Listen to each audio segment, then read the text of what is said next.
H5 public news ನಿಮ್ಮೊಂದಿಗೆ ನಾವು.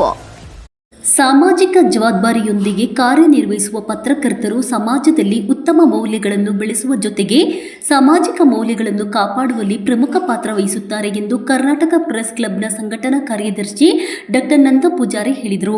ಸುರಪುರ ಪಟ್ಟಣದ ವಾಲ್ಮೀಕಿ ಭವನದಲ್ಲಿ ಕರ್ನಾಟಕ ಪ್ರೆಸ್ ಕ್ಲಬ್ ಆಯೋಜಿಸಿದ ಪತ್ರಿಕಾ ದಿನಾಚರಣೆ ಕಾರ್ಯಕ್ರಮದಲ್ಲಿ ವಿಶೇಷ ಉಪನ್ಯಾಸ ನೀಡಿದ ಅವರು, ಪತ್ರಿಕೋದ್ಯಮವು ಕೇವಲ ಸುದ್ದಿಯನ್ನು ಪ್ರಸಾರ ಮಾಡುವ ಮಾಧ್ಯಮವಲ್ಲ, ಸಮಾಜದ ಧ್ವನಿಯಾಗಿ ಕಾರ್ಯನಿರ್ವಹಿಸುವ ಜವಾಬ್ದಾರಿಯುತ ಕ್ಷೇತ್ರವಾಗಿದೆ ಎಂದು ಹೇಳಿದರು.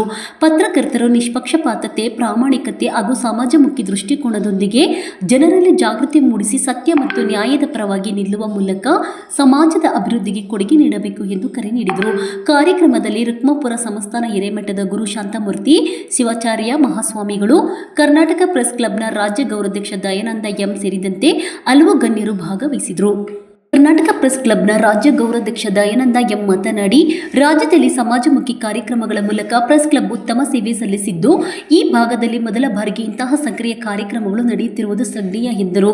ಪತ್ರಕರ್ತರು ಸತ್ಯ, ನ್ಯಾಯ ಹಾಗೂ ಜನಪರ ದೃಷ್ಟಿಕೋನವನ್ನು ಅಳವಡಿಸಿಕೊಂಡು ಸಮಾಜದ ನೈತಿಕ ಮೌಲ್ಯಗಳನ್ನು ಕಾಪಾಡಬೇಕು ಎಂದು ತಿಳಿಸಿದರು. ಕಾರ್ಯಕ್ರಮದ ಅಧ್ಯಕ್ಷತೆಯನ್ನು ತಾಲೂಕು ಅಧ್ಯಕ್ಷ ಗಂಗಾಧರ್ ನಾಯಕ್ ವಹಿಸಿದರು.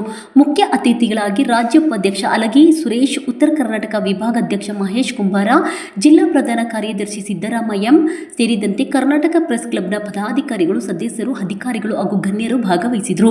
ಇದೇ ಸಂದರ್ಭದಲ್ಲಿ ಸಮಾಜದ ವಿವಿಧ ಕ್ಷೇತ್ರಗಳಲ್ಲಿ ಸಾಧನೆಗೈದ ಸಾಧಕರನ್ನು ಸನ್ಮಾನಿಸಿ ಗೌರವಿಸಲಾಯಿತು. ವರದಿ ರಾಜ್ಕುಮಾರ್ ರಾಥೋಡ್. ಬ್ರಿಟಿಷ್ ಒಬ್ಬ ವ್ಯಕ್ತಿ ಪ್ರಪ್ರಥಮ ಬಾರಿಗೆ ಕರ್ನಾಟಕದಲ್ಲಿ ಜುಲೈ 1ರಂದು ಮಂಗಳೂರು ಸಮಾಚಾರ ಅಂತಕ್ಕಂಥ ಪತ್ರಿಕೆಯನ್ನು ಪ್ರಾರಂಭ ಮಾಡ್ತಾನೆ.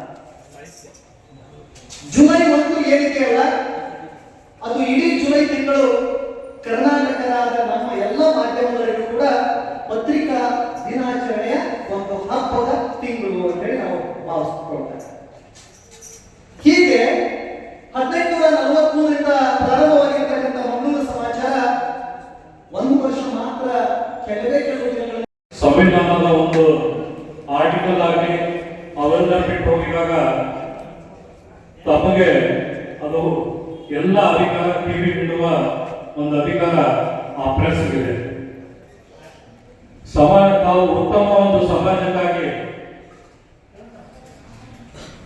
ಇಂಥ ಒಂದು ವಿಶಾಲವಾದ 145 ಕೋಟಿ ಜನಸಂಖ್ಯೆ ಹೊಂದಂತ ನಮ್ಮ ಭಾರತ ದೇಶ ಅಂದ್ರೆ ಒಂದು ಇಡೀ ಯುರೋಪ್, ಫಾರಿನ್ ಯುರೋಪ್ ಏನಿದೆ, ನಮ್ಮ ಭಾರತ ದೇಶ ಒಂದು ಅಂತ ಒಂದು ದೊಡ್ಡ ಸಂವಿಧಾನ